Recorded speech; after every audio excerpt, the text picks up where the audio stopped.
अगर आपने हमारे YouTube चैनल को अब तक सब्सक्राइब नहीं किया है तो आपको यहाँ सब्सक्राइब बटन दिख रहा है, इस पर आप क्लिक कीजिए और हमें सब्सक्राइब कर लीजिए। और साथ ही साथ इसके सामने एक नोटिफिकेशन बेल आ रहा है, इसे भी आप इनेबल कर दीजिए ताकि आपको तुरंत नोटिफिकेशन मिले जब भी हम कोई नई वीडियो अपलोड करें।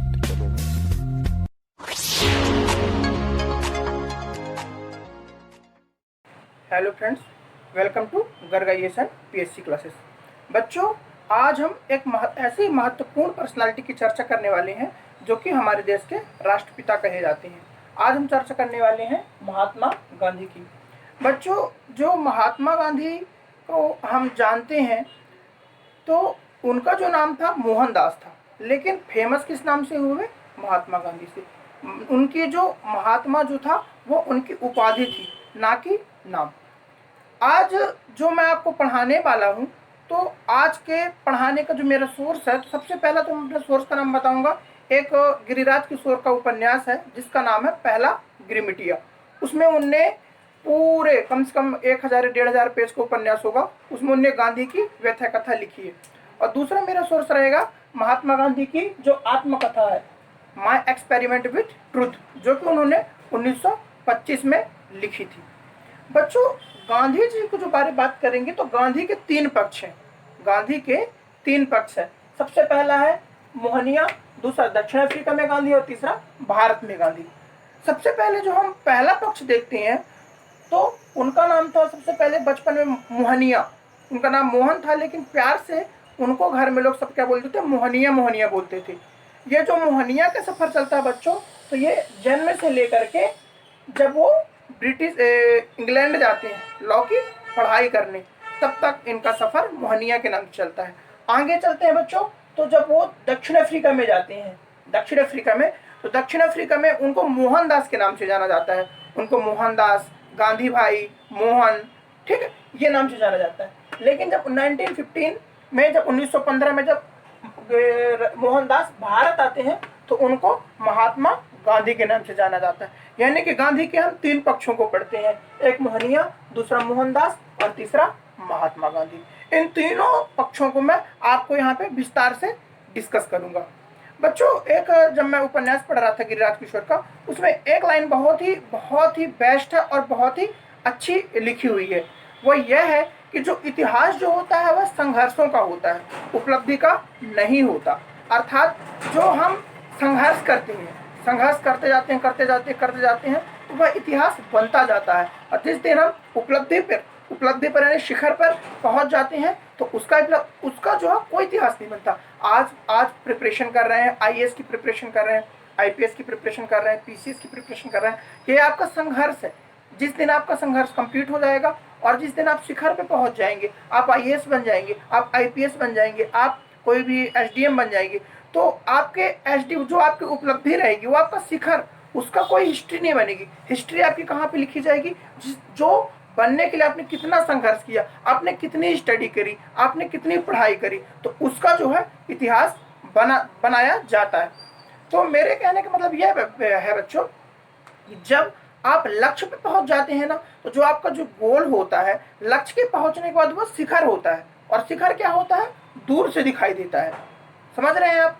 जो हमको शिखर जो होता है वह दूर से दिखाई देता है। और जो कहानी भी है ना, उसी की कहानी बनती है, उसका इतिहास बनता है। हमको जो भारत में जो गांधी दिखाई देते हैं, ठीक, गांधी जी की जो छवि हमको भारत में दिखाई देती है, वह पूरा शिखर है, ठीक है। वह गांधी जो है पूर्ण रूप से बना दिया गया है।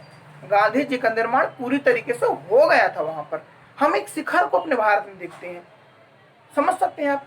अब ये बताइए, ऐसा कैसे हो सकता है? 1915 में गांधी जी भारत आए, ठीक है। 2 साल उनके गुरुजी ने उनको क्या बोला कि आप घूमो, आप तो पहले भारत को घूमो, समझो, फिर आगे अपन चर्चा करते हैं। और ऐसे 2 साल घूमने के बाद फिर 3 साल वो रहे। तो ऐसा क्या हो जाता है कि लोग उसकी बात मानने लगते हैं, वायसराय उनकी बात सुनता है, ठीक है। यदि मतलब जो गांधी बोलते हैं पूरा देश एकत्र हो जाता है। गांधी बोलते हैं असहयोग करना है तो लोग असहयोग करने लग जाते हैं। गांधी बोलते हैं कि हमको उपवास रखना है तो लोग उपवास रखते हैं, ठीक है। तो गांधी जी जो बोलते हैं वैसी स्थितियां होने लगती हैं, क्योंकि उसमें जो गांधी का जो व्यक्तित्व है वो पूरी तरीके से बनाया जा चुका था। जो उपन्यासकार जो हैं वो लिखते हैं कि गांधी जी के बारे में जो जितना ज्यादा जानना चाहता है, जो जितना ज़्यादा जानना चाहता है गांधी जी के बारे में, उतना जानना बाकी रह जाता है। और मैं इसको सबसे महत्वपूर्ण चीज़ बताना चाहता हूँ। काफ़ी लोग जो है हमारे राष्ट्रपिता महात्मा गांधी की आलोचना करते हैं, तो उसमें मैं 3 व्यक्तियों को कैटेगराइज करूंगा। एक व्यक्ति होते हैं जो गांधी के बारे में जानते ही नहीं, तो वो खुल के आलोचना करता है, खूब आलोचना करता है गांधी जी की। और जो थोड़ा बहुत जानते हैं, थोड़ा बहुत, तो वो हल्की कम आलोचना करते हैं। और तीसरे व्यक्ति जो होते हैं, जो जानना ही नहीं चाहते, तो वो गोली मार देते हैं। नाथूराम गोडसे जैसे व्यक्ति, वो जानना ही नहीं चाहते कि गांधी कैसे हैं, उनका व्यक्तित्व क्या है, उनकी छवि क्या है, तो गोली मार देते हैं कि नहीं, अलग करो। समझते हैं? तो 3 व्यक्ति जो क्वालिटी के लोग हैं जो गांधी के बारे में विभिन्न प्रकार की विचारधाराएं रखते हैं। लेकिन मेरा आप विश्वास मानिए, आज जो मैं आपको पढ़ाने जा रहा हूँ, अपने जो अनुभव शेयर करने जा रहा हूँ, उसके बाद से गांधी जी आपको प्रिय लगने लगेंगे और आपको एक आपकी सोच डेवलप होगी। क्योंकि बच्चों, मैं आज आपके सामने लेक्चर लेके आया हूँ, वो लेक्चर बहुत ही इंपॉर्टेंट है। आईएएस हो, आईपीएस हो, उसमें आप आधुनिक भारत में पूरी तरीके से गांधी देखते हैं। फिर इसके बाद अपन दूसरा पक्ष लेते हैं, तो मध्य प्रदेश लोक सेवा आयोग हो या कोई भी पीसीएस का हो एग्जाम हो या आईएएस का एग्जाम हो, उसमें जो हम 4th पेपर पढ़ते हैं ना, एक वो गांधी विचारधारा, हमको गांधी के बारे में पूरा अध्ययन करना पड़ता है। समझ रहे हैं बच्चों? 4th पेपर में बहुत इंपॉर्टेंट रोल प्ले करता है। और ये जो मैंने सजाया हुआ है आज बोर्ड पे, ये पूरे ऑब्जेक्टिव, ये क्वेश्चन कम से कम 10 से 15 क्वेश्चन आपके प्री में हो, IAS, pre, UPS, all GS के एग्जाम हो, जो भी एग्जाम होते हैं, सब में इनसे आपके कम से कम नहीं तो 30 से 50 क्वेश्चन तक इसमें बन जाएंगे। और मैं एक कहानी के रूप में बताऊंगा, ऐसा कोई नहीं बताऊंगा मैं जिसमें आप समझ नहीं। बच्चों, जो अफ्रीका में जब रंगभेद का आंदोलन चलाया गया था, तो वो जो आंदोलन वहां पर हुआ था, तो वो गांधी जी की प्रेरणा से हुआ था। गांधी जी ने बहुत प्रेरित किया था, तब ये आगे जो है आंदोलन बढ़ा था। वह उन्हीं की प्रेरणा थी। और जो अब देखो, अब गांधी नहीं है, तो अब उस प्रेरणा को जो आगे बढ़ाते हैं, एक व्यक्ति है साउथ अफ्रीका के, जिनका नाम है नेल्सन मंडेला। तो उन व्यक्ति, उनकी जो आगे की जो कथा है, ठीक है, आगे के उस आंदोलन को बढ़ाता है, तो उनको क्या बोला जाता है? Nelson Mandela. ठीक है, नेल्सन मंडेला। और उन्हीं को क्या बोला जाता है? अफ्रीकी गांधी। यानी कि गांधी जी का जो कार्यक्रम जो है आगे बढ़ाने वाले कौन है साउथ अफ्रीका में? Nelson Mandela. तो उनको अफ्रीकी गांधी कहा जाता है। जो नेल्सन मंडेला है, वो कहते हैं गांधी जी के बारे में, एक वक्तव्य कहते हैं कि आपने हमें मोहनदास दिया था, आपने हमें मोहनदास दिया था, हमने आपको महात्मा गांधी दिया। ये जो महात्मा गांधी थे, तो ये हमारे अफ्रीका के खानों से निकला हुआ हीरा है। अफ्रीका में हीरा निकलता है, तो ये वक्तव्य प्रेस करते हैं कि ये हमारे खानों से निकला हुआ हीरा है। भारत में जो गांधी आए थे, तो एक पत्थर दिया था भारत में, ये लो पत्थर, और उस पत्थर को तराशने का काम कहाँ पर हुआ? साउथ अफ्रीका में हुआ। ठीक है बच्चों, इसलिए हम उनके तीनों पक्षों की यहाँ पर विस्तार से चर्चा करेंगे। तो सबसे पहला पक्ष हम देखते हैं बच्चों। जो पहला पक्ष है वो है मोहनिया, जो कि महात्मा गांधी के बचपन का नाम था। गांधी का जो वास्तविक नाम था मोहनदास था, लेकिन बचपन में उनको प्यार से मोहनिया कहते हैं। तो पहला हम यहाँ पर देखते हैं। तो जो गांधी जी थे, सबसे पहले तो उनके अपन पिताजी के जन्म की बात करते हैं। उनका जन्म हुआ था बच्चों 2 अक्टूबर 1869 में। कहाँ पे हुआ था? गुजरात प्रांत के पोरबंदर नामक स्थान पर इनका जन्म हुआ था। जो 2 अक्टूबर को होते हैं बच्चों, तो हम कौन सा इवेंट बनाते हैं? ये हमारा नेशनल फेस्टिवल होता है, गांधी जयंती। और सेकेंड, इसमें जो हम इंटरनेशनल लेवल पे इसको क्या बनाते हैं? अंतरराष्ट्रीय अहिंसा दिवस। तो हमारे 2 क्वेश्चन यहाँ से जनरेट होते हैं। ठीक है, याद रख लेना कि 2 अक्टूबर को मनाया जाता है उनका जन्म दिवस के अवसर पर उनको गांधी जयंती, और पूरे वर्ल्ड में अंतरराष्ट्रीय अहिंसा दिवस मनाया जाता है। इसके बाद बच्चों, इनकी जो डेथ हुई थी, तो हुई थी 30 जनवरी 1948, 30 जनवरी 1948 को। तो इस दिन को किस दिवस मनाया जाता है? शहीदी दिवस। शहीद दिवस, शहीदी नहीं, शहीदी करेंगे तो फिर दूसरा हो जाएगा, शहीद दिवस। ठीक है, 30 जनवरी 1948। अब थोड़ा इनके फैमिली में अपन चलते हैं। तो इनके पिताजी का जो नाम था, इनके पिताजी का नाम था करमचंद गांधी। पिताजी का नाम था क्या था? करमचंद गांधी। जो इनके पिताजी थे बच्चों, तो ये राजकोट था वहीं पास में गुजरात में, तो राजकोट के दीवान थी। ठीक है, घर में अच्छा खासा पैसा था, अच्छी घर की जो आर्थिक स्थिति थी बहुत ही अच्छी थी। इनको ज़्यादा उतनी गरीबी देखनी नहीं पड़ी। ठीक, इनकी मम्मी का जो नाम था, माता जी का नाम था, वो था पुतली बाई। इनकी माता का नाम था पुतली बाई। इनकी 13 साल में, ठीक है, 13 साल में यानी कि 1883 में एक लड़की से शादी हुई जिसका नाम था कस्तूरबा गांधी। इनकी पत्नी का नाम था कस्तूरबा गांधी। ठीक है बच्चों, फिर इनके अपन पुत्रों की चर्चा करते थे। इनके 4 पुत्र थे। पहला हरिलाल, दूसरा मणिलाल, तीसरा रामदास, चौथा देवदास। यहाँ से भी क्वेश्चन बहुत बनते हैं। यहाँ पे जब क्वेश्चन इसकी फ्रेमिंग होती है तो वो क्या दे देते हैं कि ये बताइए कि इनमें से कौन है जो गांधी जी के पुत्र नहीं है, या फिर कौन गांधी जी के पुत्र हैं। ठीक है, 1 2 1 2 कर करके ऑप्शन दे दिया जाता है। अब बच्चों ये हम बता दिए गांधी जी की पूरी फैमिली की डिटेल। ठीक है, उनके पिताजी का, माता जी का, बच्चे का। अब अपन आगे चलेंगे तो एक सीक्वेंस वाइज चलेंगे। ठीक है, सन वाइज चलेंगे, जिससे आपको चीजें याद रहेंगी और आपको कभी भूलेंगे नहीं। अपना अपन कहानी बनाते चलेंगे। सबसे पहले अपन इनकी बात करते हैं। 1869 में इनका जन्म हुआ। 1883 यानी कि 13 साल की उम्र में इनका विवाह किसके साथ होता है? कस्तूरबा गांधी के साथ। फिर आता है बच्चों 1888 में। तो 1888 में ये कहाँ जाते हैं? वकालत पढ़ने के लिए इंग्लैंड चले जाते हैं। लॉ की पढ़ाई करने के लिए कहाँ जाते हैं? इंग्लैंड जाते हैं। लॉ की पढ़ाई जैसे ही कंप्लीट होती है तो लॉ की पढ़ाई कंप्लीट करने के बाद 1891 में 91 में कहाँ आ जाते हैं? भारत आ जाते हैं। जैसे भारत आते हैं बच्चों तो इनकी जो घर की जो स्थिति थी काफ़ी थोड़ा सा दयनीय हो जाती है, क्योंकि इनके पिताजी का निधन हो जाता है और भाई साहब भी मतलब उतने सपोर्टिव रहते नहीं हैं। तो इनकी जो आर्थिक स्थिति थी थोड़ा घर में गरीबी सी आ गई थी। तो जब आते हैं तो फिर सोचते हैं कोई काम स्टार्ट किया जाए।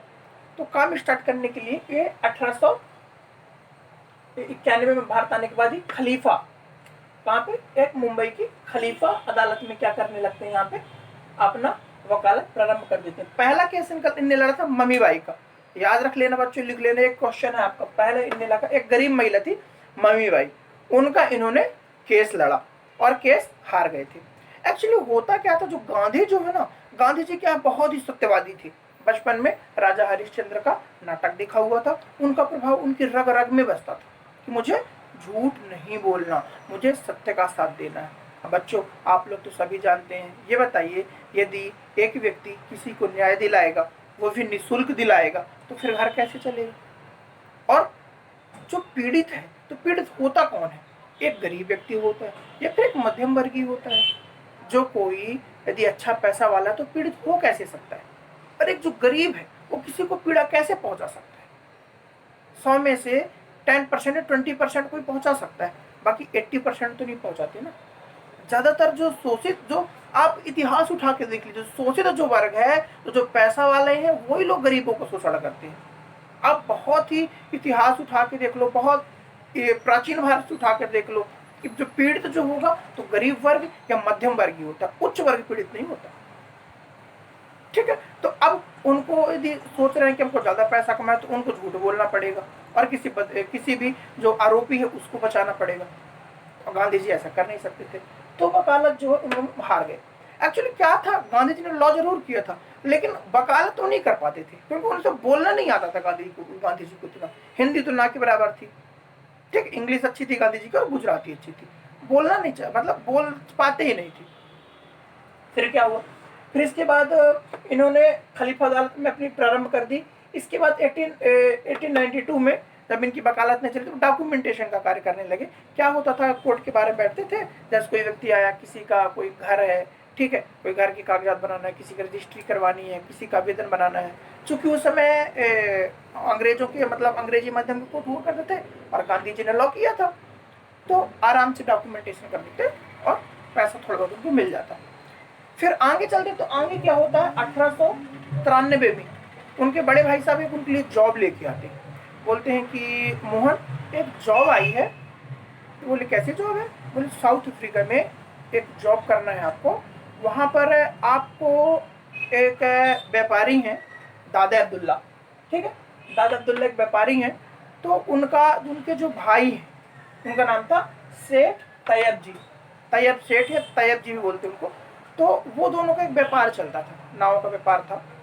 तो उन दोनों के बीच में कुछ विवाद हो गया, तो उस विवाद के लिए उनका केस चल ही रहा था वहाँ पे साउथ अफ्रीका में। और उनका जो केस जो लड़ रहे थे, केस की पैरवी कर रहे थे, वो थे mister baker. Mister baker case की पैरवी कर रहे थे। अब गांधी जी को क्या करना था, एक्चुअली था क्या, जो अब्दुल्ला जो थे ना, दादा अब्दुल्ला, तो वो गुजराती व्यापारी थे।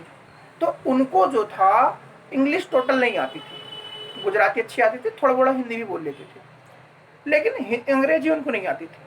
तो उनको एक ऐसे व्यक्ति की जरूरत थी कि जो उनकी बात को उनके लॉयर यानी कि मिस्टर बेकर को, जैसे हिंदी में बोलेंगे तो हिंदी में बोले और उनको इंग्लिश में ट्रांसलेट करके मिस्टर बेकर को समझा सके, एक तरीके से ट्रांसलेटर की। और यदि थोड़ी से कानून उनको जानता होगा तो और अच्छी बात होगी, एक ट्रांसलेटर की जरूरत। तो बोले अच्छा, तो बोले ठीक है, बोले कर लो। और अब साउथ अफ्रीका जाओगे, वहाँ कई लोग जाते हैं, लेकिन लोग क्या मजदूरी करने जाते हैं। अब तुम बैरिस्टर हो, तुमको तो 10 से 15 गुना ज़्यादा पैसा भी मिलेगा, 1 साल के लिए जाना पड़ेगा। तो बोले उस समय गिरमिट की प्रोसेस चलती थी, कॉन्ट्रैक्ट को गिरमिट बोलते थे। इसलिए जो गिरिराज किशोर जी पोद्दार, गिरिराज किशोर जी है ने अपने उपन्यास का नाम भी क्या दिला, पहला गिरमिटिया। एक ऐसा पहला व्यक्ति जो गिरमिट पे भारत से साउथ अफ्रीका गया था, इसलिए उनको पहला गिरमिटिया भी गांधी जी को कहा जाता है। तो कॉन्ट्रैक्ट पे 1 साल के लिए कहाँ पर चले गए, साउथ अफ्रीका। बोले ठीक है, चलो चला जाए 1 साल के लिए। अब बोले कि अब चले जाओ यार, क्योंकि देखो यहाँ तुमसे वकालत तो हो नहीं रही यहाँ से, ठीक है, घर की स्थिति भी सही नहीं है, पैसा भी नहीं आ रहे, कुछ तो करो तो घर खर्च चले। बोले ठीक है, मजा आ रहा। आप चले गए। जब जैसे वहां जाते हैं वो, तो दादा अब्दुल्ला कुछ समय जहाज चला करते थे, बड़े बड़े पानी के जहाज चलते थे, बड़ी जहाज में बैठ के चले गए गांधी जी। ठीक, अब यहाँ से जो है मोहनिया चले गए, मोहनिया चले गए। अब कहानी थोड़ा सा मोड़ लेगी, थोड़ा सा टर्न लेगी। अब अफ्रीका में जो आते हैं तो मोहनदास के यहाँ पे दिखेगा, ठीक है, क्योंकि एक देखो घर में जब अपन रहते हैं तो अपन सब जानते हैं कि हाँ अरे ये है, जैसे रामलाल, तो ये राम है, राम है, रामू रामू सब, ठीक है। लेकिन जैसे व्यक्ति अपन बाहर जाता तो अपने मेन नाम से ही फेमस होता है, तो यहाँ पे मोहनदास के नाम से फेमस, ठीक। अब जाते हैं, दादा अब्दुल्ला ने खूब स्वागत किया, खूब स्वागत किया। खूब स्वागत करने के बाद जैसे वो दक्षिण अफ्रीका जब गए तो वहाँ की जो स्थितियाँ थी काफ़ी बहुत ज़्यादा ही दयनीय स्थिति थी। एक्चुअली जो साउथ अफ्रीका में होता क्या था, जो वहाँ पे कॉन्ट्रैक्ट पे जो यहाँ पे लेबर जाती थी, तो लोग उस लेबर से, जो हमारा ये इंडिया है ना, इंडिया में केरल, जो केरल तट है ये वाला, आप यहाँ पे देखेंगे ये केरल का तट है, यहाँ तमिलनाडु की, यहाँ से तट के लोग जो मजदूर लोग थे तो वहाँ पर जाते थे साउथ अफ्रीका में। साउथ अफ्रीका में जॉब ज़्यादा रहती थी, क्यों, क्योंकि साउथ अफ्रीका में क्या था, ये है हमारा साउथ अफ्रीका, नहीं दिख रहा होगा आपको। साउथ अफ्रीका में क्या था, वहाँ पे खूब कोयले की खदानें थी और उसकी हीरे की खदानें थी। तो हीरा खुदवाने के लिए और कोयला खुदवाने के लिए अंग्रेजों को बहुत ज़्यादा मात्रा में लेबर की जरूरत पड़ती थी। लेकिन जो अंग्रेज थे ना, उनसे काम लेना चाहते थे, उनको कोई राइट नहीं देना चाहते थे। कोई भी यदि प्रवासी मजदूर अफ्रीका में आता था, उसको कोई राइट नहीं देना चाहते थे। आप जॉब कर रहे हो, जॉब करो, पेमेंट लो और अपना जीवन यापन करो, ये स्थिति थी। अगर गांधी जी पहली बार आते तो दादा अब्दुल्ला के साथ क्या होते हैं, बोले कि अपन को यहाँ चलना पड़ेगा जहाँ से गाड़ी निकलती है। बोले नहीं, गाड़ी से क्यों, फुटपाथ पे चलते हैं, फुटपाथ चलने के लिए होता है। तो जैसे वो फुटपाथ पे चलते हैं और कुछ उनको देख लेते हैं लोग बाग, तो उनकी वहीं पे पिटाई हो जाती है। बोले नहीं, ये आपके लिए थोड़ा, ये कूली लोगों के लिए नहीं है, ये यूरोपियंस के लिए है, ठीक है। तो जैसे उन्होंने बोला, बोले अरे ऐसे कैसे हो सकता है। दादा अब्दुल्ला से बोले कि आपको तो कुछ नहीं बोला, उन्होंने मेरे को पीट दिया। तो उनको बोला कि एक्चुअली है क्या कि जो अरेबियन थे, तो उनके साथ उतना व्यवहार नहीं किया जाता था, उतना मिसबिहेव नहीं किया जाता था, अच्छा भी नहीं करते थे, लेकिन उतना मतलब अपने बराबरी भी नहीं रहते थे, लेकिन उतना ज़्यादा। एक्चुअली क्या था, वो भी एक ट्रेड थे ना, ट्रेडिशन थे, वो भी व्यापारी थे, तो उनको ज़्यादा उत्पीड़ित नहीं थे। लेकिन जो कूली, जो इंडिया वर्ग के थे, जो उनको ज़्यादा ही परेशान किया जाता था, ठीक है। ये जो खबर जो थी, तो वहाँ के जो डरबन के लोकल न्यूज़पेपर में प्रकाशित भी की गई कि एक व्यक्ति आया है इंडिया से, तो वो जो है फुटपाथ पे चलने की कोशिश कर रहा था, उसको पीटा गया। कहानी आगे बढ़ती है। आगे बढ़ने के बाद जब वो घर पहुंचते हैं, ठीक है, घर पर पहुंच गए, डरबन गए थे, ठीक है, डरबन पहुंच गए। अब डरबन में जैसे पहुंच गए उसके बाद जो है उनको कहाँ जाना था, केस लड़ने के लिए। तो अब दादा अब्दुल्ला उनको लेकर जाते हैं बारी सेशन में, साउथ अफ्रीका जब बारी सेशन था तो वहाँ पर जो महात्मा गांधी थे उन्होंने गुजराती से फेटा बांधा हुआ था घुमा घुमा के, वहाँ पे एक वहाँ के जो लॉयर होते हैं ना गुजरात में, तो ऐसे बांध के चलते, तो समानता का भाव जो है प्रदर्शित करता था। तो जब वो जज के पास गए तो बोले कि ये आप उसको उतारो, ये क्या बांधा हुआ आपने? तो नहीं नहीं मैं इसको नहीं उतारूंगा, तो मेरा सम्मान वर्धक चीज विषय वस्तु, मेरे सम्मान की बात आ रही है इसमें, चाहे मेरे को बाहर जाना पड़े। बोले अच्छा ऐसी बात, ठीक है जाओ। तो वहाँ से बाहर आ गए। ये पेपर भी न्यूज़पेपर में कि एक व्यक्ति आया है, कूली है और वो लॉयर भी है, तो उसने फेटा बांधा था, उसने जज से बोले कि मैं बाहर चला जाऊंगा लेकिन इसको उतारूंगा नहीं। तो उसको ये लोकल न्यूज़पेपर में भी पूरी डरबन में बात फैल गई। धीरे धीरे गांधी यहाँ से वायरल होने लगे। वायरल होना यही तो था, क्या था उस समय, व्हाट्सएप फेसबुक थोड़ा चलता था, न्यूज़पेपर ही होता था वायरल करने का किसी भी चीज़ को।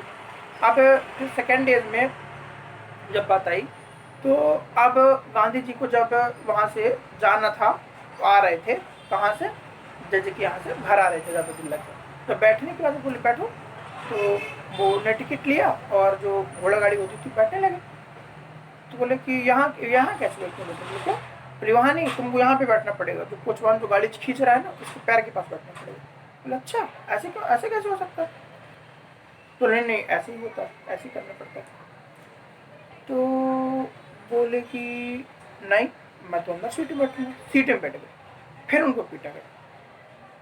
फिर ये न्यूज़पेपर है। अब धीरे धीरे गांधी जो है वहाँ पे फेमस होने लगे। एक इंडिया स्कूल ही आता है और वो विभिन्न प्रकार की हरकतें करते हैं। चलो अब कहानी आगे चलती है। अब इतने तो होगा, अब अपने सोचा अपने काम में लगा जाए। तो अब उनको बोले कि आप बताओ हमको मिलवाओ। तो बोले कि एक जो मिस्टर बेकर थे जो पैरवी कर रहे थे दादा अब्दुल्ला के केस की, तो उनसे मिलने के लिए वो डरबन से प्रिटोरिया जाने के लिए, क्या बोले प्रिटोरिया क्या है, साउथ अफ्रीका की कैपिटल है, वहाँ पर सारे काम होते थे। तो बोले ठीक है चलो आपके लिए हम टिकट, तो बोले कि हम थर्ड क्लास में, थर्ड नहीं आप कैसी बात कर रही है, मैं लॉयर हूँ, फर्स्ट क्लास पे चलता हूँ, मैं फर्स्ट क्लास पे ही चलूँगा। तो नहीं एक्चुअली क्या है यहाँ पर स्थिति थोड़ा सा चेंज है। यहाँ पर जो है इंडियंस को, कूली लोगों को फर्स्ट क्लास टिकट से जाने की इजाज़त नहीं है। तो ले रहे ऐसे कैसे हो सकता है, पूरा टिकट दे रहा हूँ, पैसे दे रहा हूँ, क्यों नहीं जाने को मिलेगा? अब दादा अब्दुल्ला सोचे कह रहे हैं क्या इसके मुँह लगो, कानून का जानकार है, लॉयर है और कानून मेरे को पढ़ाने लगेगा कि ये है वो है। तो ठीक है, उनने फर्स्ट स्टडी का टिकट लाया और ला कर उनको दी। अब ट्रेन चली सॉरी ट्रेन जैसे चलती है, कहाँ से ट्रेन जा रही थी बच्चों? तो ट्रेन जा रही थी डरबन से प्रिटोरिया। तो एक वहाँ पर मॉरिसबर्ग स्टेशन आता है, ठीक है, साउथ अफ्रीका में भी है। तो वहाँ पर जब टिकट को चेक करने आता है तो बोलता क्यों ये तुम यहाँ कैसे? बोले साहब टिकट है मेरे पास। बोले टिकट नहीं भैया, कैसे बैठो यहाँ पे, उठो यहाँ से, उठो। उनको बहुत बुरा लगा, उठो सूटकेस उठाओ अपना, चलो भागो यहाँ से। तो नहीं मैं कैसे जाऊँ, लड़ने लगो, नहीं जाऊँगा मैं यहाँ से। तो उनको उठा के फेंक दिया गया डायरेक्ट। जैसे उनको फेंका गया तो वहाँ पे गांधी को नहीं फेंका गया था, वहाँ पे मोहनदास को फेंका गया था। और वहाँ से जैसे उनको फेंका गया तो वहाँ के फेंकने से मोहनदास से महात्मा गांधी बनने की जो प्रोसेस जो थी ना वहाँ स्टार्ट हो गई। जब उनको फेंक दिया गया बच्चों, ठंड के दिन थे, एक कोट था, उनको कोट के पहने हुए गांधी एक वहाँ पे चेयर लगी थी स्टेशन में, नहीं रहती, वहीं पे जाके ठिठक के ऐसे बैठ गए। जो मॉरिसबर्ग स्टेशन है ना, जब भी अपन कोई इंडिया से कोई व्यक्ति जाता है, वैसे मोदी कोई अपने जो यहाँ क्रिकेटर्स जाते हैं या फिर मोदी जी जाते हैं, कोई हमारे यहाँ के नेता जाते हैं, तो वहाँ का दौरा कराया जाता है कि यहाँ पे गांधी जी को फेंका गया था। तो वहाँ पर जाकर के वो ठिठक से बैठ गए। ठंड के दिन थे तो लोअर कोट पहना हुआ था, अपनी सूटकेस रखी है।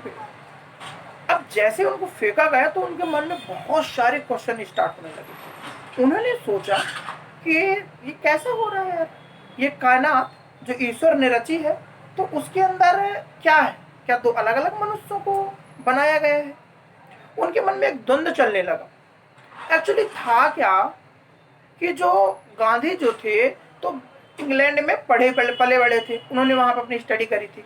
तो उन्होंने ये सोचा कि जो यहाँ पर यूरोपियंस का राज है और जो यूरोप में यूरोपियंस का राज है, तो दोनों यूरोपीय क्या है, यहाँ के भी लोग महारानी की प्रजा है और वहां के भी लोग महारानी की प्रजा है।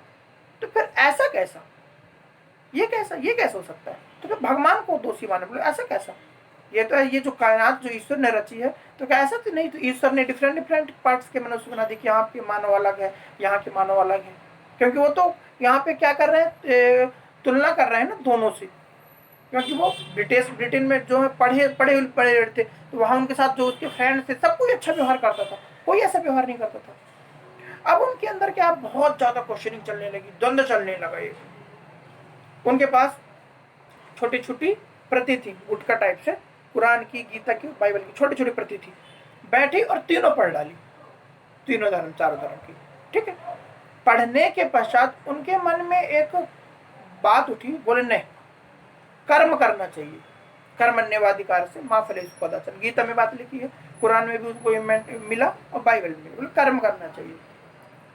पाप को सहना अपराध है, पाप को किसी तरीके से नहीं सहना चाहिए, हमको कर्म पे ध्यान रखना चाहिए। यदि हमारे साथ दुर्व्यवहार हो रहा है, ठीक है, यदि हमको दुत्कारा जा रहा है, अत्याचार हो रहा है, तो अत्याचार को सहना भी पाप है। तो ऐसा सोचकर बोल नहीं, ये गलत है, इसका मैं विरोध करूंगा। अब वहां पर गांधी जी को हम नहीं बोल सकते कि वो मतलब जिद्दी गांधी थे, नहीं, ये जो है सत्य के प्रति कठोर आग्रह, हम इसको ये बोल सकते हैं। ऐसा सत्य के लिए इतना कठोर आग्रह करना कि सत्य की हमें प्राप्ति हो जाए। तो गांधी जी ने बहुत रात भर वहां सोचा, फिर वापस आया और दादा फिर जाकर के लिखा, वहां के जज को लिखा, वहां की जो गवर्नमेंट थी उनको लिखा, बहुत सारे लेटर। फिर जब बहुत सारी प्रोसेस हुई तो उसके बाद एक स्पेशल जो है रिक्वायर वो जारी किया गया, आदेश जारी किया गया रेलवे को, ये जो है हमारे श्री मोहनदास गांधी जी, तो इनको फर्स्ट श्रेणी का टिकट जो है उपलब्ध कराया जाए। तो उनको टिकट उपलब्ध, बोले अब लेके आओ टिकट आप। सेकेंड बार टिकट लाई गई तो गांधी जी बराबर डरबन से प्रिटोरिया गए। जब प्रिटोरिया जाते हैं तो प्रिटोरिया में मिस्टर बेकर से मिलते हैं। तो मिस्टर बेकर से जब उनकी चर्चाएं होती हैं तो उनसे वो बात रखते हैं, बोले क्यों यहाँ पर इंडियंस की हालत कुछ ज़्यादा खराब नहीं? तो मिस्टर बेकर जो है थोड़ा सा सात्विक प्रवृत्ति के, धार्मिक प्रवृत्ति है, तो उन्होंने बोला हाँ थोड़ा सा है। तो आपको नहीं लगता कि मतलब ऐसे इनको इन व्यथाओं को दूर करना चाहिए, इनको अपन को हटाना चाहिए? तो ले हाँ वो तो है, लेकिन हम तो यूरोपियन हैं, आप इंडियंस हो, आप थोड़ा सा कर सकते हैं तो करो। और उनको धर्म की बातें सिखाने लगे। बोले चलो अब मंदिर से घूम के आते हैं। मंदिर मतलब चर्च गए, दोनों बैठ रहे। इस तरह से बोला, उन्होंने बोले कि यीशु जी ये हमारा एक इंडिया का भटका हुआ प्राणी है जो यहाँ पर आप पहुँचा है, तो उसको आप एक सही मार्ग दिशा। तो गांधी बोला अरे मैं कहाँ भटका हूँ, मैं तो सही क्लियर हूँ। वहाँ पर मोहनदास है, अभी गांधी नहीं आए, गांधी महात्मा नहीं बने, एक मोहनदास की कहानी चल रही। ठीक है, फिर वहाँ से वापस आते हैं। आप सोचिए अब क्या किया जाए? तो बोले कि एक काम किया जाए, अब लड़ा जाए, हम अब चला जाए किसके पास? तैयब जी पास। तो तैयब जी पास जाते। तैयब जी कौन थे? जिनके खिलाफ दादा अब्दुल्ला तैयब जी दोनों भाई थे, जिनके ट्रेड का कोई डिस्प्यूट चल रहा था, तो उसके लिए उनको वहाँ बुलाया गया था। तो जब गए गांधी जी वहाँ पे तो बोले क्यों, तुम दोनों भाई हो, इंडियंस हो, फिर भी यहाँ लड़ते रहते हो? है तुमको समझ में नहीं आता कि मतलब ऐसा है, ऐसा इनको सब चीज़ें तुमको दूर करना चाहिए है, और तुम आपस में लड़े जा रहे हो? बोले अच्छा, बहुत ज्ञान बांट रहे हो तुम, मेरे भाई ने तुमको बोला होगा ना? करे नहीं, उसने कुछ नहीं बोला, मैं अपने से बोल रहा हूँ। बोले क्या करना चाहिए? तो नहीं, कुछ तो अपन को करना चाहिए जिससे हमारे इंडियंस की हालत जो है सुधार। तो वहाँ से जो इंडिया थे, जो इंडियंस लोग थे, उन पर जो प्रहार हो रहे थे उनको दूर करने के लिए कुछ वहाँ पे उन्होंने आंदोलन करने लगे। अब वहाँ पर जो भारतीयों की दुर्दशा देखकर वहाँ पे रहे हैं।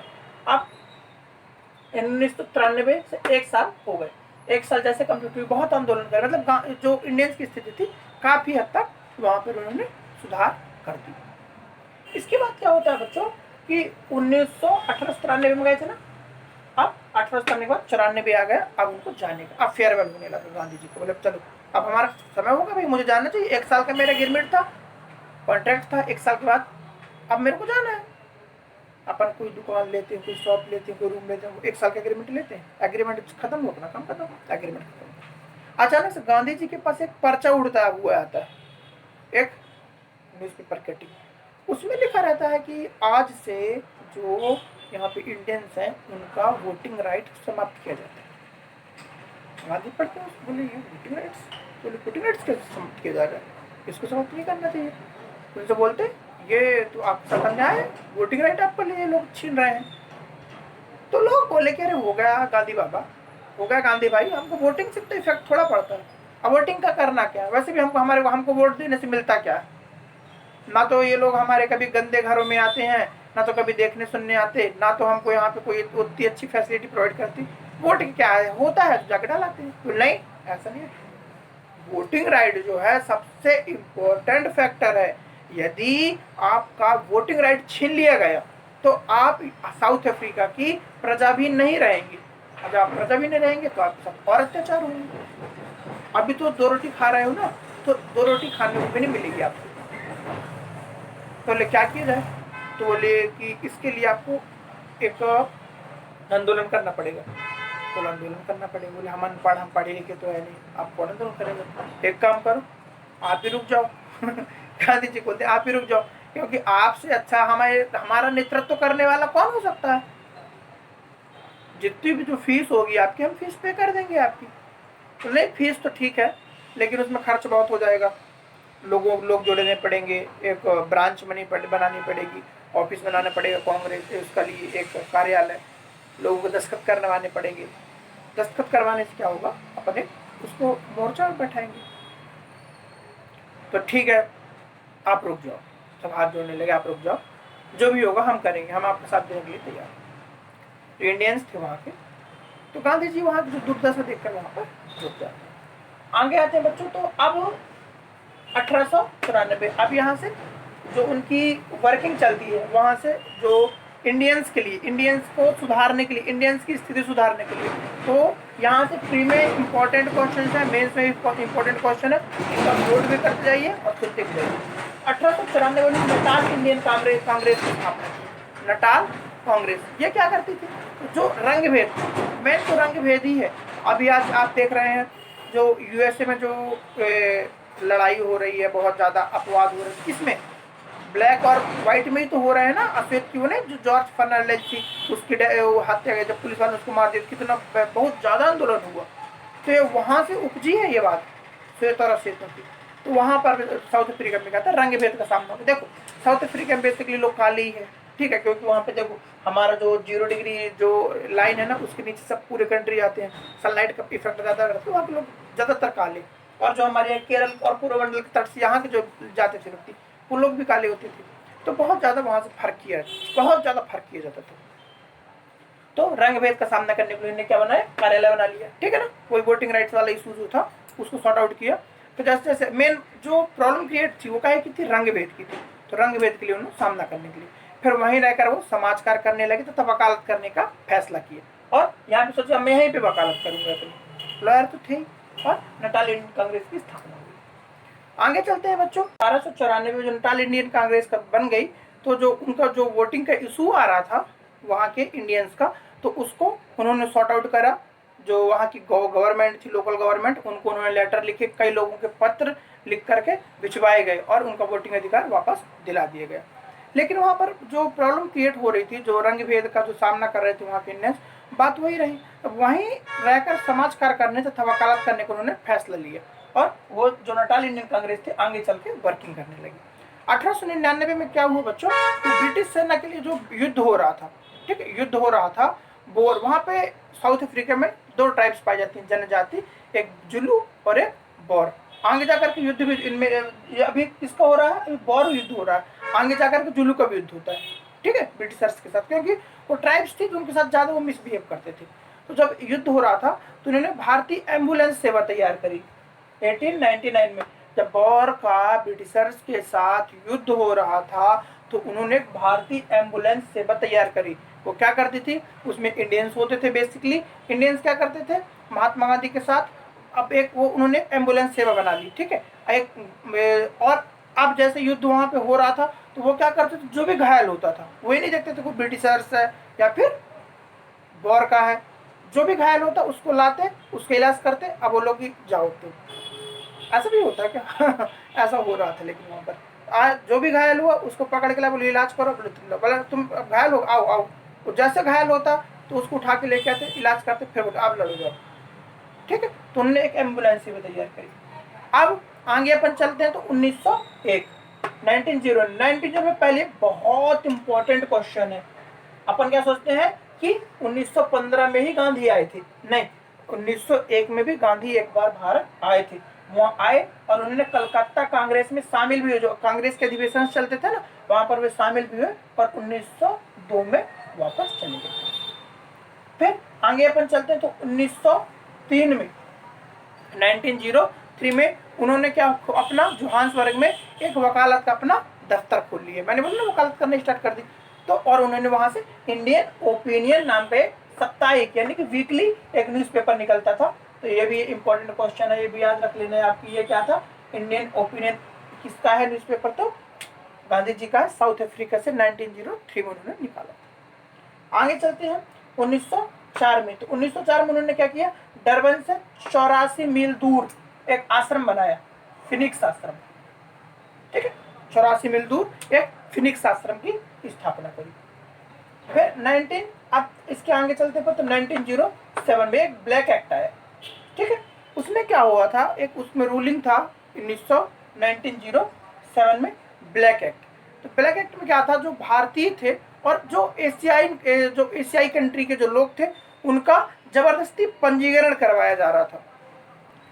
क्या उसमें क्या था कि जो भारतीय थे तो उनसे ये बोला गया था कि आप इंडिया के हो तो यहाँ के हो तो आपके लिए एक आईडी प्रूफ बनाया जाएगा, जिसमें आपको अपने उंगलियों की छाप देनी पड़ेगी। और छाप देने के लिए आपको क्या करना पड़ेगा, आप उसमें अपनी छाप देंगे और छाप देने के बाद आपको एक आईडी प्रूफ इशू कर दिया जाएगा। अब जब भी आप यहाँ पे साउथ अफ्रीका में कहीं घूमेंगे तो कोई भी अधिकारी आपसे बोलता है कि आप कहाँ के हो, आप अपना आईडी प्रूफ दिखाओ, तो वो आईडी प्रूफ आपको दिखाना पड़ेगा। तो सब लोगों ने विरोध किया, गांधी जी भी ने विरोध किया। फिर लेकिन जब उन्होंने वहाँ की जो गवर्नमेंट समझ गए कि मतलब ये तो गांधी की उसमें चल रहा है, तो गांधी के साथ उन्होंने उनको एक चाल खेली और गांधी जी बुलाया, बोले कि गांधी जी ऐसा कुछ नहीं, वो मैंडेटरी नहीं है, यदि आपको बनवाना है आईडी प्रूफ तो बनवा लो, नहीं बनवाना तो नहीं बनवाओ। तो ऐसी बात है, बोले ठीक है, तो ऐसी बात मैंडेटरी है तो मैंडेटरी नहीं है, ऑप्शनल है तो सबसे पहले मैं ही बनवा ले रहा हूँ आईडी प्रूफ। तो उन्होंने अपना आईडी प्रूफ बनवाया और उंगलियों की छाप भी दे दी। अब क्या हुआ, अब उसके बाद जो लेटर था तो उसको ले जा करके इंडियंस के पास ले गए, बोले कि देखो तुम बोल रहे हो कि गांधी जी तुम्हारे आंदोलन के लड़ रहे हैं, और देखो गांधी ने तुम्हारा जो गांधी है उनने खुद ही अपनी उंगलियों की छाप दी, ये हमारे पास छाप है। अब गांधी जो इंडियंस जो थे तो गांधी जी से चिढ़ गए, बोले अच्छा। तो अब इंडियंस ने गांधी जी को पीटा, बोले अब आप हमसे बोलते हो कि जाके छाप मत दो, और जाके खुद ही छाप दे दिए। तो गांधी को बोला अच्छा तो मैंडेटरी है, मुझे तो लगा ऑप्शनल है, इसलिए मैंने दे दिया था। तो उनको बहुत गुस्सा, गांधी धोखा बहुत खाए, गांधी जी ना धोखा बहुत खाए, बहुत सीधे सरल थे, उनको हर कोई ऐसे जो था धोखा दे देता था, और धोखे खा खा करके क्या वो गांधी से महात्मा गांधी बने। फिर ऐसी बात है मैंडेटरी है तो इसको सबसे पहले जो आईडी प्रूफ है इसको सबसे पहले मैं जलाऊंगा, और उन्होंने आईडी प्रूफ लिया और जाकर के आगे जला दिया। जैसे उन्होंने सबसे पहले जलाया तो दादा अब्दुल्ला सभी लोगों ने जलाया। जैसे उन्होंने जलाया ये बात गवर्नमेंट को पता चली तो 1908 में पहली बार जेल दर्शन, ठीक है, पहली बार उनको कहाँ भेज दिया गया, जेल में, ठीक है। उनको जोहान्सबर्ग में कारावास दंड दिया गया। आंदोलन लेकिन जारी रहा। द्वितीय जो सेकंड जो है उसमें जो पंजीकरण प्रमाण पत्र जलाए गए तो उन्हें पुनः दंड दिया गया, एक बार चलाया गया, एक बार फिर चलाया गया तो उनको जेल भेज दिया गया, ठीक। कहाँ पे, 1908 में। आगे चलते हैं बच्चों, जब 1909 में तो बहुत ज़्यादा वहाँ पे स्थिति खराब होने लगी, बहुत ज़्यादा। तो गांधी जी क्या करने लगे, जो सिविल डिसोबीडियंस से प्रभावित होकर लियो टॉल्स्टॉय थे एक पत्राचार शुरू कर दिया, जिनके माध्यम से kingdom of God is with in you से गांधी काफी, एक बुक थी उनकी, उनसे काफी प्रभावित थी। एक जॉन रस्किन की बुक है अनटू दिस लास्ट, उससे भी बहुत ज्यादा प्रभावित थी।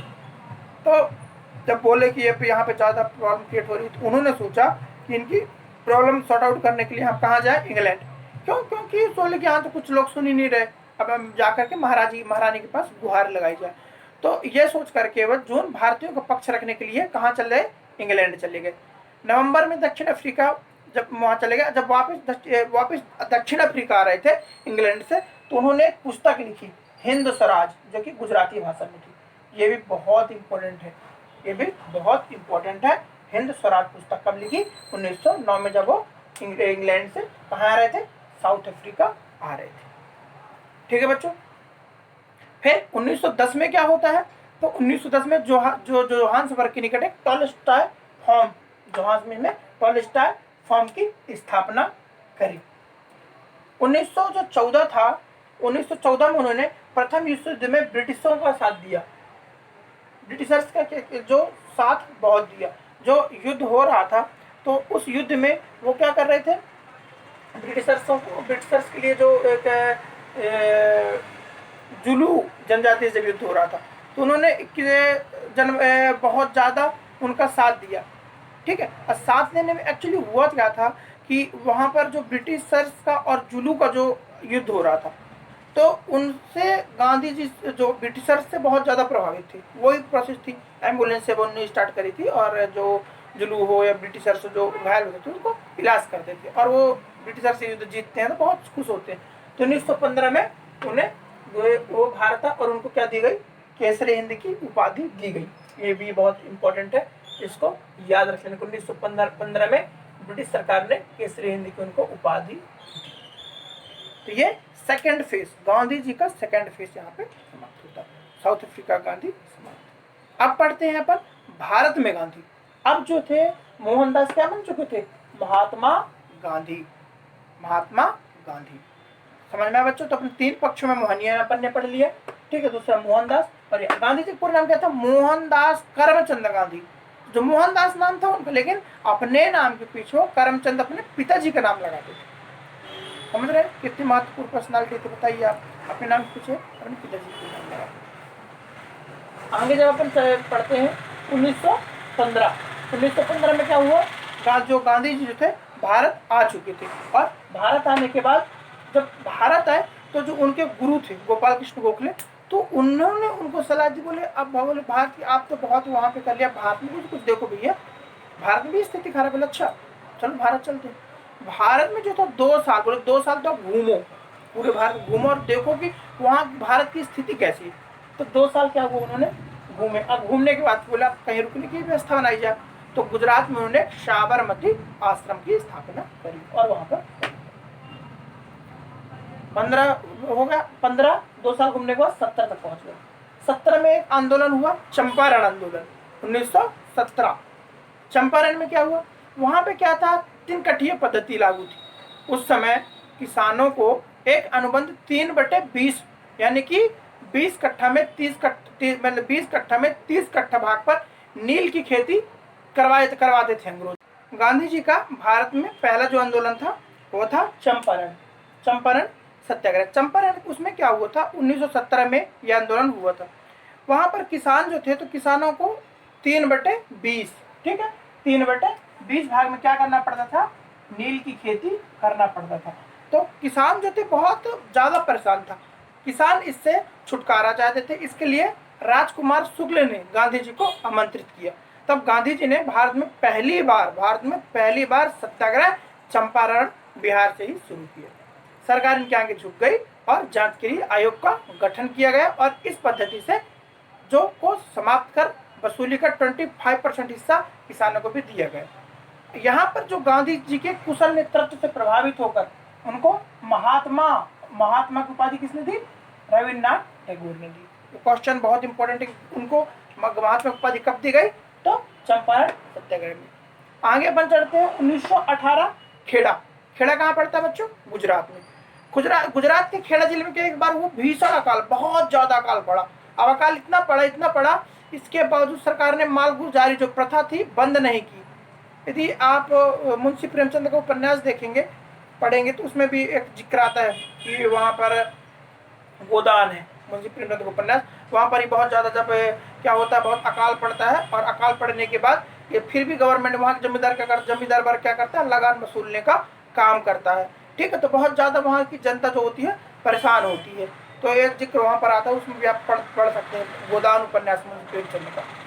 ठीक है, वहीं की बात है। तो वहाँ पर क्या हुआ था, अब उनके पास जब फसल ही नहीं हुई तो कहाँ से लगा देंगे लोग, जबकि राजस्व में जो व्यवस्था थी उसके अनुसार फसल को उत्पादन नहीं होता तो कुल उत्पादन के 1/4 से कम हो, किसान का कर्ज माफ कर देना चाहिए। एक रूल था कि जो उत्पादन हो रहा है तो 1/4 हो रहा है तो उसको माफ कर देना चाहिए, लेकिन उन्होंने माफ नहीं किया। तो गांधी जी ने घोषणा की यदि सरकार किसानों का कर्ज माफ कर दे तो सक्षम किसान स्वयं कर दे देंगे।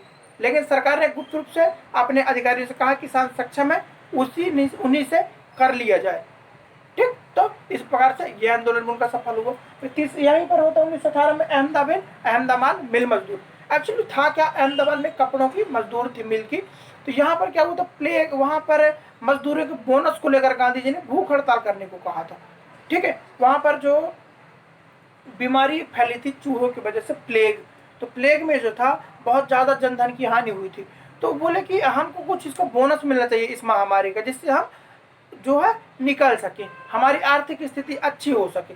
लेकिन यहाँ पर उनको बोनस नहीं दिया गया। तो उन्होंने आंदोलन, गांधी जी के नेतृत्व में आंदोलन हुआ और यह भी सफल आंदोलन हुआ। फिर आता है बच्चों, नेक्स्ट आता है 1920 का असहयोग आंदोलन या खिलाफत आंदोलन, जो कि 1919 से 22 तक। इसमें क्या था, इसमें तुर्की में खलीफा के पद की पुनः स्थापना के लिए अंग्रेजों पर क्या हुआ, दबाव बना। देखो ये जो आंदोलन था 1919 का, पहला तो असहयोग, जब बहुत ज्यादा 1900 को जो 19 में जो जलियांवाला बाग हत्याकांड हुआ था ना, तो उससे गांधी जी इतना प्रभावित हुए थे, उन्होंने बोल दिया था अब असहयोग, यानी गांधी हमको अंग्रेजों का सहयोग करना ही नहीं है, और असहयोग आंदोलन चला रहे थे। और इस आंदोलन में 19 इसके बाद 1920 में क्या हुआ, कौन सा, खिलाफत। क्या हुआ था, जो प्रथम विश्व युद्ध चल रहा था, तो जो टर्की था, तो टर्की में उन्होंने बोला था कि आप प्रथम विश्व युद्ध में हमारा साथ दीजिए, ठीक है, हम आपको क्या करेंगे, आपके लिए बहुत अच्छे कार्य करेंगे। तो उन्होंने बोला ठीक है। लेकिन जब युद्ध ब्रिटिशर्स ने जीत लिया तो उन्होंने टर्की में फूट डालनी चाहिए, टर्की को 2 भागों में बांटना चाहा, और जो वहाँ जो खलीफा जो थे, जिनको भगवान की उपाधि दी जाती थी, भगवान माना जाता था, तो उनको क्या किया, उन्होंने उनका पद खत्म करने की कोशिश करने लगे। तो वहाँ के मुसलमानों ने जो है खिलाफत, खलीफा के पक्ष में रह के आंदोलन किया। इसलिए यहाँ मुसलमान वर्ग भी आंदोलन कर रहा था और हिंदू वर्ग। तो यह देख करके गांधी जी ने भी बोला कि यह एक ऐसा महागम है, एक ऐसा महासंयोग है जहाँ पर पहली बार हिंदू और मुस्लिम दोनों वर्ग मिल करके एक साथ अंग्रेजों का विरोध कर रहे हैं। तो इस प्रकार से यह आंदोलन मिलकर संपन्न रहा। यह आंदोलन संपन्न होने के आंदोलन चल ही रहा था कि 1922 में एक घटना हुई, चौरा चौरी 1922 में जो आंदोलन, जो एक घटना हुई। अब चौरा चौरी की घटना क्या थी, तो चौरा चौरी की घटना यह थी कि उत्तर प्रदेश के एक जिला है गोरखपुर, उसमें एक कस्बा है, वहाँ 4 फरवरी 1922 में भारतीय आंदोलनकारियों ने ब्रिटिश सरकार की एक पुलिस चौकी को आग लगा दी। एक्चुअली था क्या, वो लोग जुलूस लेके जा रहे थे, तो कुछ पुलिस अधिकारियों ने उनके साथ अभद्रता की, उनको हानि पहुंचाने की कोशिश की। तो उन्होंने क्या किया, पुलिस वालों को पीछा किया, और पुलिस वाले क्या किए, अपनी चौकी में घुस गए। तो ये जो इंडियंस थे, तो इंडियंस ने क्या किया, आग लगा दी, बोले कि चलो अब इनको रहने नहीं देना। अब जब ये बात गांधी जी को पता चलती है तो वो क्या करते हैं, असहयोग आंदोलन को वापस ले लेते हैं। अब कई लोग इसका विरोध भी करते, बोले अरे बहुत ज्यादा इनका विरोध होता है कि गांधी जी ने इतने अच्छे आंदोलन को वापस ले लिया। तो आप ले लिया, आप लोग सोचते रहे ले लिया, नहीं, ठीक लिया। गांधी जी का मानना था कि ये लोग बताओ अभी इतने, इनको यदि हम आजाद कर दें, हम आजादी के लिए लड़ रहे थे, आजाद कर दें, तो ये तो इतना मतलब लड़ाई झगड़ा इतना हो कि तो आपस में लड़ मर जाएंगे। तो नहीं, इनको अभी आजाद कराने का समय नहीं आया, अभी थोड़ा और गुलाम रहो, समझ रहे। इसलिए उन्होंने आंदोलन वापस ले लिया। अपने ही जो लोग, उन्हीं से गांधी जी बहुत आहत हो गए। आगे अपन चलते हैं तो 1930 की बहुत ही इंपॉर्टेंट इवेंट होता है 1930 में क्या हुआ बच्चों, 1930 में दांडी मार्च। दांडी मार्च क्या होता है, इसको हम उस समय नमक सत्याग्रह भी कहते हैं। उस समय क्या होता था कि ये जो देखो, नमक जो है भोजन का राजा है। नमक के बिना कोई भी सब्जी हो, कुछ भी हो, अच्छा नहीं लगता। नमक जो अभी 10 रुपये 15 रुपये किलो मार्केट में मिल जाता है, लेकिन उस समय नमक जो ब्रिटिशर्स थे जानते थे नमक के बिना कुछ बनना नहीं, तो नमक जो है ना बहुत ज़्यादा महंगा हुआ करता था, बहुत ज़्यादा टैक्स लगाते थे। एक बिरसा मुंडा जो थे, तो जब वो खाना खाते थे तो जब वो बच्चे थे तो बोला करते थे अपने भाभी से कि जब मैं बड़ा होऊंगा जब मैं मेरे पास खूब पैसे कमाऊंगा तो मैं खूब सारा नमक लाऊंगा, 1 बोरा नमक लाऊंगा। मतलब इतनी ज़्यादा वैल्यू थी नमक की। तो उन्होंने क्या किया, गांधी जी ने, जब 1929 में कांग्रेस के लाहौर अधिवेशन जो हुआ, तो वहाँ पर पूर्ण स्वराज की मांग दी गई। पूर्ण स्वराज मतलब कि हमको पूरी तरीके से आज़ादी चाहिए। तो वहाँ पर गांधी ने कुछ घोषणा की, गांधी जी ने, उन्होंने बोला शैतान ब्रिटिश शासन के समक्ष समर्पण ईश्वर तथा मानव के विरुद्ध अपराध है। ये गांधी जी के शब्द थे। इस घोषणा के बाद 26 जनवरी 1930 को उन्होंने पूरे देश में क्या मनाया, इंडिपेंडेंस डे मनाया, स्वतंत्रता दिवस मनाया। फिर गांधी जी ने 12 मार्च 1930 को कहाँ से, साबरमती आश्रम से, साबरमती आश्रम उनका ठिकाना था जहाँ रहते थे, तो साबरमती आश्रम से अपने 78 जो उनके अनुयायी थे उनके साथ 24 दिनों की पद यात्रा पैदल यात्रा करके 5 अप्रैल को दांडी नामक स्थान पर पहुंचे और वहां पर 6 अप्रैल को नमक बनाया और 6 अप्रैल को नमक का कानून तोड़ा। नमक कानून की वजह से वो नमक कानून जो तोड़ने के पश्चात जो दृश्य जो हुआ बहुत ही ज़्यादा खतरनाक था। वो तो होता ही था, तुरंत ब्रिटिशर्स आके उनको ले गए। सुभाष चंद्र बोस ने इसकी तुलना नेपोलियन के पेरिस मार्च व मुसोलिनी के रोम मार्च से की थी, क्योंकि वहाँ पर नेपोलियन ने पेरिस मार्च और मुसोलिनी ने रोम मार्च किया था। फिर जब ये हो तो धरसना में एक नमक सत्याग्रह का नेतृत्व, एक जैसे नमक तो बंद टूट गया और अपने देश के विभिन्न प्रांतों में भी नमक सत्याग्रह चालू था। धरसना एक नमक की फैक्ट्री थी, वहाँ पर उसका नेतृत्व सरोजनी नायडू, इमाम साहब और मणिलाल गांधी जी के बेटे ने किया था। वहाँ का दृश्य बहुत ही मनोरम था। वहाँ पर क्या होता था, धरसना की एक फैक्ट्री थी, वहाँ पर लोग जाते थे, वो अहिंसा मतलब अहिंसावादी सत्याग्रह था।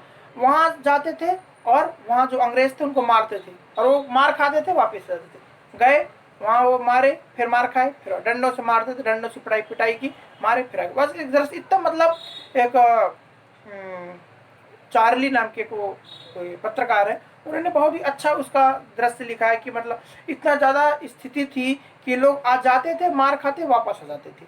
धरसना का कारण था। फिर उत्तर पूर्व में इस आंदोलन का नेतृत्व जो था 13 वर्षीय एक नागा महिला ने किया था, जवाहरलाल नेहरू ने इसे रानी की उपाधि थी। ठीक है, फिर अब आगे चलते हैं। फिर 19 के बाद 1930 में 6 अप्रैल 1930 को क्या होता है, सविनय अवज्ञा। सविनय मतलब अब हम विनम्र पूर्वक आपकी आज्ञा का पालन नहीं करेंगे। ब्रिटिश साम्राज्यवाद के विरुद्ध भारतीय राष्ट्रीय कांग्रेस एवं मुख्य रूप से गांधी जी के नेतृत्व में आंदोलन चलाया गया। इसका जो रीजन क्या था, यंग इंडिया एक समाचार पत्र में लेख द्वारा ब्रिटिश सरकार ने क्या किया थे, गांधी जी की उन्होंने 11 सूत्री मांगे करी थी कि हमारी ये मांग है, हम मांग पूरी करो, जिससे हमें पूर्ण स्वतंत्रता की मांग शामिल नहीं थी, प्रस्तुत किया गया था। तो जब गांधी जी द्वारा 41 दिनों तक जो सरकार की प्रतिक्रिया का वेट किया, सरकार ने मांगे नहीं मानी, तब उन्होंने 6 अप्रैल 1930 को क्या कि सविनय अवज्ञा आंदोलन किया। उनकी 11 सूत्र मांगे क्या थी, जैसे भूमि कर में 50% कमी, दूसरी क्या थी, नमक कर को हटाया जाए, देसी कपड़ा, सैनिक खर्च 50%, मादक द्रव्यों पर रोक की जाए, सभी राजनीतिक कैदियों की रिहाई की जाए, CID में परिवर्तन किया जाए, आर्म्स एक्ट में परिवर्तन किया जाए जिससे नागरिक अपनी सुरक्षा के लिए हथियार रख सके। बहुत ये थी। ठीक है, तो प्रथम 2 मांगे जो किसानों की मांगे थी, संख्या 3 से लेकर के 5 तक बजुआ प्रकृति की मांगे थी और अंतिम 6 मांगे भारत की आम जनता द्वारा दी गई थी। तो उनको जब ठुकरा दिया गया तो सविनय अवज्ञा आंदोलन के जो उन्होंने प्रारंभ किए। कुछ विशिष्ट प्रकार के गैर कानूनी कार्य सामूहिक रूप से करके ब्रिटिश सरकार को झुका देना। इसका प्रभाव क्या हुआ, ब्रिटिश सरकार ने आंदोलन को दबाने के लिए सख्त कदम उठाए और गांधी जी समेत कई नेताओं को जेल में डाल दिया गया। ठीक, जेल से रिहा हुए। फिर नेक्स्ट उनकी होती है 1931 में सेकेंड राउंड टेबल। बहुत ज़्यादा मतलब उपद्रव वहाँ पे चल रहा था, तो सेकेंड राउंड टेबल यानी कि द्वितीय गोलमेज सम्मेलन में गांधी जी वहाँ पर कहाँ गए, इंग्लैंड गए। इंग्लैंड में जाकर के उन्होंने भारत का पक्ष रखा, भारत के विभिन्न जो राजनीतिक पहलुओं पे चर्चा करी। वहीं पर विंस्टन चर्चिल थे, उनको गांधी जी को अर्धनग्न फकीर कहा, याद रख लेना, क्वेश्चन आता था कि फकीर किसने कहा था, विंस्टन चर्चिल ने गांधी जी को कहा था। जब गांधी जी वहाँ से लौटते हैं, वहाँ से कहाँ से, इंग्लैंड से, तो उन्होंने कहते भी हैं कि मैंने इतना कुछ तो नहीं किया, लेकिन मैंने कुछ अच्छा कार्य तो नहीं किया, लेकिन अपने देश की इज्जत पे मैंने बट्टा नहीं लगने दिया, ये स्टेटमेंट देते हैं 1931 में। तो 1942 इसी में 1931 में गांधीदास पैक्ट होता है, ठीक है, गांधीदास जो है पैक्ट होता है, समझौता होता है गांधी और दास के बीच में। फिर आगे अपन चलते हैं तो 1942 का जो होता है क्विट इंडिया मूवमेंट, यानी कि भारत छोड़ो आंदोलन। अब गांधी बोले कि अब तो कुछ नहीं, भारत को जल्दी जल्दी आजादी ले। महात्मा गांधी जी अंग्रेजों के शासन के विरुद्ध एक बड़ा फैसला लेते हैं, जिसका उन्होंने यहाँ पे स्लोगन देते हैं, डू और डाई, यानी कि डू और डाई, ये भारत छोड़ो का स्लोगन है, डू और डाई, यानी कि करो या मरो। ठीक, ये किसके लिए था, ये भारत वासियों के लिए था कि आप ये तो आजाद, हम आज़ादी के लिए करेंगे, जब तक करेंगे नहीं तो हम मर जाएंगे, लेकिन हम आज़ाद होकर रहेंगे। फिर क्या हुआ, रिजल्ट क्या हुआ, ये आंदोलन भारत को स्वतंत्र भले ना करवा पाया हो, लेकिन इसको जो रिजल्ट है, जो तो इसके रिजल्ट है बहुत ही सुखदायी रहा। भारत की स्वाधीनता के लिए किए जाने वाला यह अंतिम महाप्रयास था। इसके भी परिणाम आए 1944 में, जो था 22 फरवरी को आगा फाके कॉलेज में उनको नजरबंद कर दिया गया, गांधी जी को और उनकी पत्नी को। वहीं पर उनकी जो पत्नी थी कस्तूरबा गांधी का, क्या वो 74 वर्ष की आयु में क्या हो गया, निधन हो गया। 1946 में ब्रिटिश कैबिनेट मिशन से भेड़ पूर्वी बंगाल के 47 गांवों की शांति रहते, जहां सांप्रदायिक दंगों की आग भड़की, और 1947 में सांप्रदायिक शांति के लिए बिहार यात्रा की गांधी जी ने। नई दिल्ली में लॉर्ड माउंटबेटन से आकर के मिले, और 15 अगस्त 1947 को कलकत्ता में दंगे शांत करने के लिए उन्होंने उपवास तथा प्रार्थना रखी, क्योंकि जो 15 अगस्त 1947 को हमारा देश आजाद हो गया। ठीक, अब इसके बाद क्या हुआ, हमारा 15 अगस्त 1947 को हमारा देश जो था आजाद हो गया। गांधी जी की जो आत्मकथा मैंने बताया, माई एक्सपेरिमेंट विद ट्रुथ, 1925 में उन्होंने लिखी। ये बच्चों, ये जो उनकी जो किताब थी बहुत, इसमें क्या उन्होंने अपनी गलतियां लिखी, अपने उन्होंने क्या किया, उन्होंने पूरे मेंशन, मैंने किताब पढ़ी है, आप भी पढ़ सकते हैं किताब, कि मैं जब इतना छोटा था तो मैंने क्या किया, जब इससे छोटे से मैंने थोड़ा सा बड़ा हुआ तो मैंने क्या गलती करी। उन्होंने बहुत, जितनी, ऐसा कोई व्यक्ति जो व्यक्ति अच्छा महान बन जाता है तो क्या अभी कोई गलतियां लिखता है, कोई गलतियां नहीं लिखता, लेकिन उन्होंने अपनी सारी गलतियां लिखी कि मैंने कैसे, जब इंग्लैंड वहाँ था, साउथ अफ्रीका थे, मैंने कैसे शेख मेहता के साथ मांस खाया, मैंने कहाँ कहाँ गलतियाँ करी, मेरे को गलती नहीं करना चाहिए थी, तो पूरी इसमें उन्होंने अपनी ऑटोबायोग्राफी लिखी। इसके पश्चात आगे अपन चलते हैं, तो जब सेकेंड जो गोलमेज सम्मेलन कंप्लीट हो गया, अब 1948 में हमारा देश भी आजाद कर पाया। 1948 में गांधी की अंतिम यात्रा, उन्होंने अंतिम उपवास रखा था, ठीक है। 1948 में 13 जनवरी से 5 दिनों तक दिल्ली के अब देखो, जब देश आजाद होगा था 1947 में, तो बहुत ज्यादा यहाँ वहाँ बहुत दंगे हो रहे थे, बहुत ज्यादा दंगे हो रहे थे, तो गांधी जी बोले कि अब सब शांति के लिए मैं उपवास रख रहा हूँ। उन्होंने 13 जनवरी से 5 दिनों तक दिल्ली के बिड़ला हाउस में देश में फैली सांप्रदायिक हिंसा के विरुद्ध उन्होंने क्या किया, उपवास रखा। और 20 जनवरी 1948 को बिड़ला हाउस में प्रार्थना सभा में क्या हुआ, विस्फोट हुआ। 30 जनवरी को थोड़ा सा विस्फोट हुआ। फिर 30 जनवरी 1948 अंतिम क्या हो रहा था, गांधी जी शाम का समय था, बिड़ला हाउस से बाहर निकल करके प्रार्थना के लिए जा रहे थे। जैसे प्रार्थना के लिए जा रहे थे तो अचानक से एक उपद्रवी ने, ठीक जिसका नाम था नाथुराम गोडसे ने, वो अचानक से उनके सीने में उनके पास जाता है और बोलता बापू बापू, इतना बोलता है और हाथ जोड़ता है और धीरे से निकाल करके क्या होता है, गोली मार देता है। जैसे गोली लगती है उनके, तो उनके मुंह से निकलता है हे राम, और वहीं पर वो अपने प्राण त्याग देते हैं। गांधी जी की जो मृत्यु होती है, गांधी जी की मृत्यु, तो उन पर एक क्वेश्चन भी आता है, यूपीएससी में क्वेश्चन पूछा था कि कंधा किसने दिया था, तो कंधा देने वाले कौन थे, एक मुस्लिम थे, अबुल कलाम आजाद, जो भारत के पहले शिक्षा मंत्री थे। गांधी जी जो 30 जनवरी जिस दिन उनकी डेथ हुई थी, उनको हत्या की गई थी, तो उस दिन को अपन क्या मनाया जाता है, शहीद दिवस। ठीक, गांधी जी की जो समाधि है बच्चों कहाँ बनाई गई है, वह यमुना नदी के किनारे नई दिल्ली में राजघाट नामक स्थान पर एक बनाई गई है, जिसका जो चबूतरा जो है वह ब्लैक कलर के संगमरमर से बना हुआ है। आपने देखा होगा जब 15 अगस्त 26 जनवरी का जो डे आता है, तो सबसे पहले वहाँ पे जाते हैं राजघाट में जाते हैं मोदी जी, और वहाँ पर जो ब्लैक कलर का चबूतरा रहता है वहाँ पे कमर ज्योति जलती रहती है, वहाँ पे क्या करते हैं, पुष्प अर्पित करते हैं, उनको श्रद्धांजलि देते हैं। उसके बाद क्या होते हैं, आगे फंक्शंस की शुरुआत होती है। फिर बच्चों गांधी जी की मैंने बता ही दिया, जो जन्म जो 2 अक्टूबर है उसको हम गांधी जयंती और पूरे वर्ल्ड में अहिंसा दिवस के रूप में मनाया जाता है। गांधी जी को महात्मा जो किसने बोला, असहयोग आंदोलन के दौरान रविन्द्रनाथ टैगोर ने उपाधि दी, राष्ट्रपिता की उपाधि सुभाष चंद्र बोस ने दी, और एक और जो बापू बोलते थे, कई लोगों को बापू, तो बापू जवाहरलाल नेहरू ने बोला था उपाधि, जवाहरलाल नेहरू ने, जो कि यह एक गुजराती भाषा का शब्द है।